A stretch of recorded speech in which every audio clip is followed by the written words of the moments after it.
So when I first decided to purchase an RV and list it for rent, I really had no idea what I was doing. I didn't know what RVs were popular. I didn't even know how much to price it for. So I've often thought, like, what would I do different if I were to start all over again? So in this video, I'm going to show you exactly what I would do if I was starting all over from scratch and really trying to maximize my profit and avoid all of the headaches from the mistakes that I made over the years. So let's dive in. So the rental market has experienced a huge amount of growth over the past few years and is forecast to continue with that growth. According to a recent market analysis, the RV rental market is valued at $2.72 billion and expected to rise to $3.62 billion by 2030. Those numbers represent the global market, of which the North American market represents 46%. And while large fleet operators dominate the majority of the market, private owners are growing fast and gaining a larger share of that market, primarily due to the peer-to-peer marketplace platforms like RVshare and Outdoorsy. In fact, in 2024, Outdoorsy reported that they had reached $3 billion in total booking revenue, and they are forecasting that number to be $8 billion by 2029. There are a variety of vehicles that do well on the platform, but according to the research, 53% of the booking revenue comes from motorized vehicles. And within that category, campervans reach the top of the search rankings, which leads me to the first thing that I would do, and that's RV selection. I would use sites like RV Trader or RVT.com or even RV Universe to scour the nation for the best deals I could for campervans. And usually what I've seen is if you shop at the end of the year, closer to November or December, you can really find some good pricing because the RV dealers are looking to, move inventory, bring in new RVs for the new season. The other thing is that the campervans are, I think, less intimidating to renters. So that's one of the reasons why they're so popular, I believe. But they also fit into just about any spot. I mean, you can park at the grocery store, you can park them right in front of your house, in the driveway, and they're just very compact and easy to get into any space, as opposed to the larger, travel trailers or even Class A or Class C motorhomes. There's also limited appliances on board, and most of the components of those appliances are within the inside of the coach. So opposed to, like, let's say a refrigerator or a water heater that has the outside door on the Class C motorhomes, those can sometimes, be affected by wear and tear from the weather elements. The igniters can start to wear out and they won't start, which ultimately then causes issues for the renters down the road. The other big thing is there's no slide outs. So that's less things that the renters have to deal with, less maintenance that you have to deal with as an owner, and it just makes life a lot easier. There's also only seating for 4. And the reason why I say that is because over the years I've seen, families or groups of people that rent out the larger Class C motorhomes, and they'll have, 8, 10 people in the RV, and everybody's got 2 or 3 pieces of luggage. And a lot of times that capacity can be exceeded and causing problems with the RV as far as weight management. Now, the campervan would have to have a few different features that are must-haves in my opinion. Number one is air conditioner. Comfort is key, especially in the summer months. Number 2 is that it has to have a bathroom. Most people that I've seen are interested in having the bathroom on board, and really that's kind of the motivation of even renting an RV in the first place. And finally, a generator, basically needed to power the air conditioner, but it's also helpful, when people have appliances that want to plug in, coffee makers and toaster ovens and different things like that. So the next thing I would do is select a platform.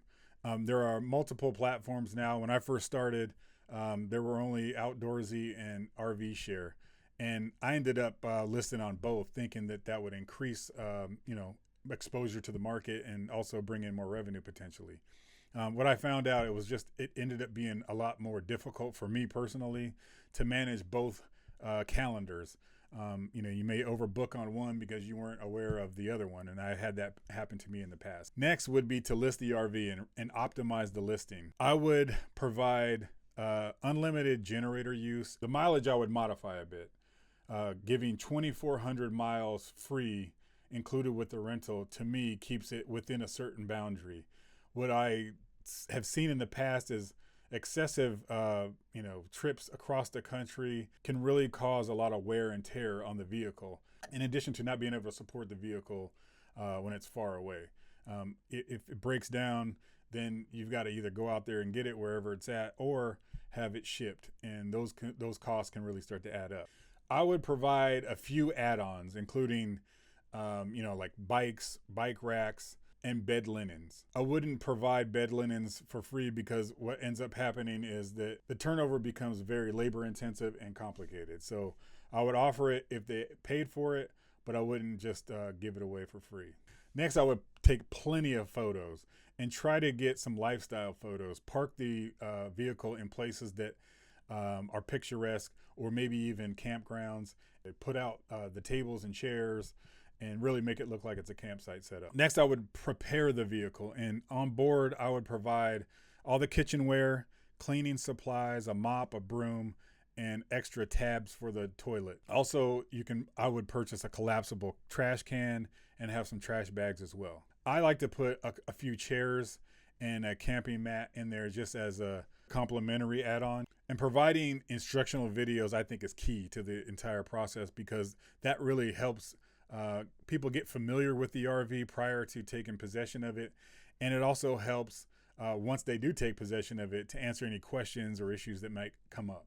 I would then build a website. It doesn't have to be a real complicated one. It can be just a quick website that you can list all the photos and the videos. It also helps to position the RV in the marketplace, so in search results on Google and other web browsers. Another thing that I think is important is, when it comes to maintaining and repairs, is having a list of good quality mechanics in the local area.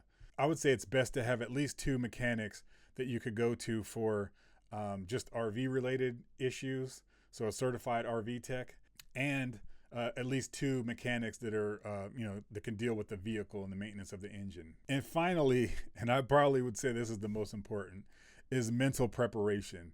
I think a lot of times when we buy things, a new toy, we get kind of emotionally attached to it in a way, because we're so excited to use it.